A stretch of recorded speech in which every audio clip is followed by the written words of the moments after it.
Hey, what's up everyone? This is Dan the Movie Man with another big show for you today. First off, happy Halloween. Got my gear right here to celebrate for the holiday.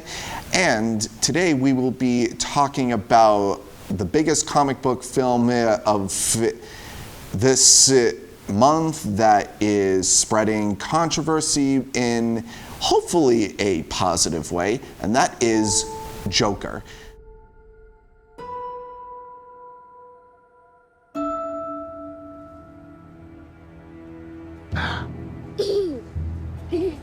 Can you please stop bothering my kid?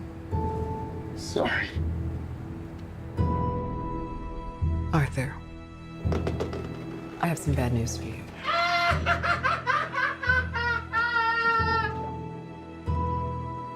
This is the last time we'll be meeting. You don't listen, do you? You just ask the same questions every week. How's your job? Are you having any negative thoughts? All I have are negative thoughts. Joker is directed by Todd Phillips, who you may know from the Hangover trilogy, and stars Joaquin Phoenix as the Clown Prince of Crime. And in this story is about a man named Arthur, played by Joaquin Phoenix. He works as a street clown, he takes care of his mother, and he's beaten down by life and society to the point where you see him start to develop into the Clown Prince of Crime himself. Now, there has been a lot of controversy about this movie, as I said before, but before I get into that, thoughts about this movie, in my opinion, I absolutely love it. I think it is easily one of the best movies of 2019, probably in my top 10, easily top 5 for that matter. And it's mainly due to Joaquin Phoenix's performance in general. Mainly, well, he carries the movie himself. He's holding the entire weight of this film on his shoulders. And I say that because it's a POV film. It's all through his perspective. I don't think that there's any scene that he's not, there's one scene that he's not in, but that's mainly towards spoiler territory, which I won't get into. You'd have to see that for yourself. But the best way I could describe his performance is ferociously miraculous. And I've really started to appreciate Joaquin over the years. I remember seeing a video saying that who is the greatest actor of all time, and it described Joaquin Phoenix. And seeing that and watching this movie really proves their point. And Phoenix is one of those actors who is very picky about what kind of films he does. I know he's not a franchise kind of guy, he's more of an artist. I know there were rumors of him that, they were gonna get him to play Lex Luthor for Batman vs. Superman. Other ones were that that they were considering him playing Doctor Strange. And it turned out that he either turned those down or that they weren't true at all.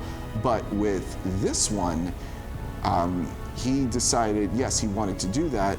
And that was when I realized that this is not a franchise movie, that this is just a standalone art house film. So in case if you're wondering if this connects to any of the prior DCEU films from Man of Steel all the way to Shazam, do not expect that. This movie is in no way connected to those movies.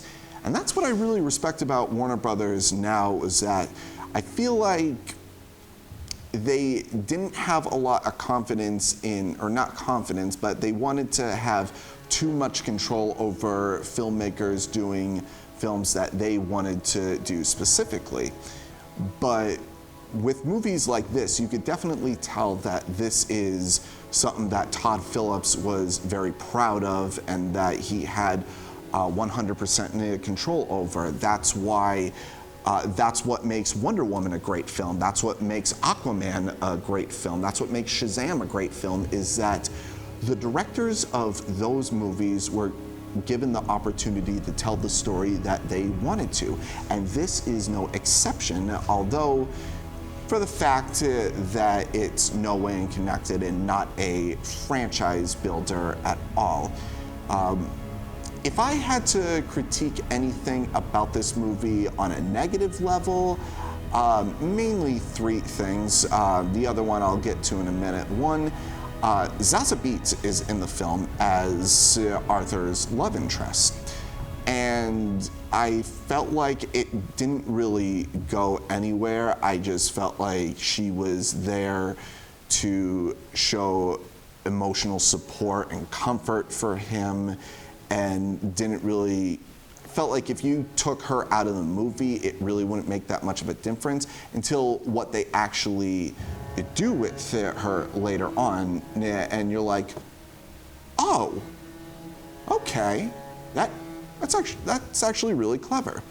The only other thing I would say I had an issue with is a few of the inspirations for this movie, you can definitely tell is influenced by Martin Scorsese, especially films such as Taxi Driver, King of Comedy, and in some aspects, Mean Streets.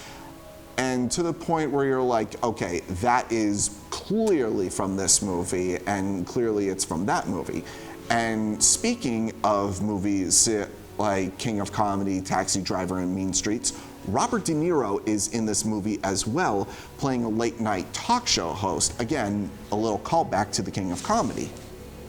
And I was cautiously optimistic about his performance in this because Robert De Niro is an award-winning actor, you know, he's done a lot of films, and for him to be in this kind of genre, I thought he was going to just, you know, be Robert De Niro and just get the paycheck that he wanted. But no, he actually puts in an effort. One small thing. Yeah. When you bring me out, can you introduce me as Joker?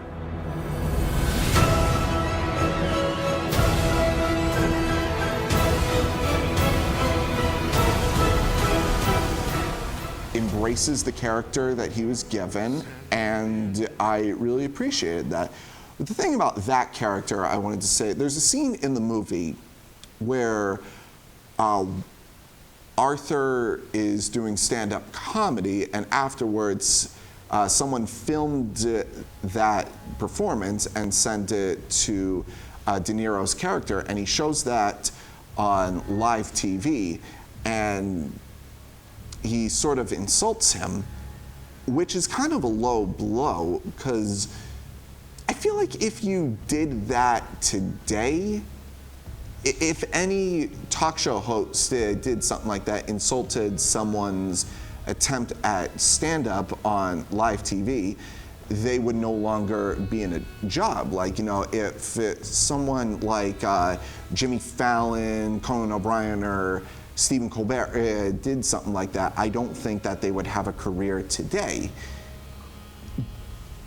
But, you know, since it is through Arthur's perspective, I don't know if that's how he saw it or if it was a different way of Robert De Niro's character saying that, because throughout the movie we kind of learn, without giving too much away, that Arthur Fleck is an unreliable narrator, is that he perceives things to be one thing when they're actually another, and you're kind of guessing what's real and what's not real. Some of them are like, okay, this was clearly something in his head.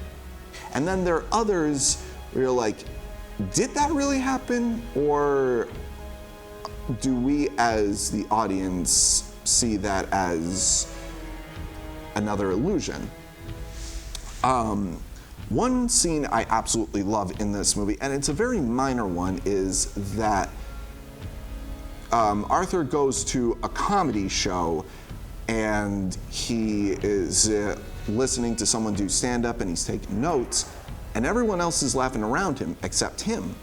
And then the beat happens later, and then he starts laughing when nobody else is. So it's him out of sync with everyone else, defining on what he finds funny and what the rest of society finds funny. And I really like, it really goes to show who the Joker really is, like what he stands for.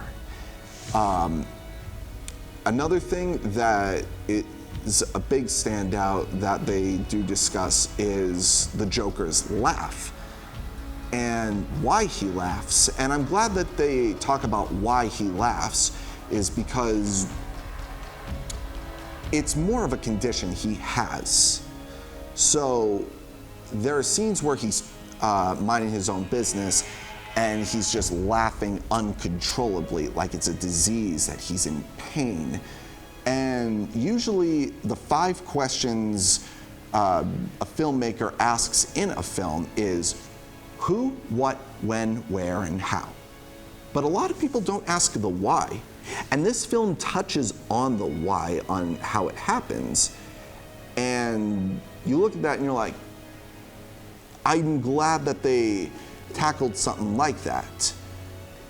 The film is just pure transformation. You just go through this man's journey on him becoming the Joker. And the moment he puts that makeup on, it's like he's a different human being. You don't see Joaquin Phoenix anymore. You see that he has let Arthur Fleck die and embrace himself as the Joker. One more thing before I give my rating of this film.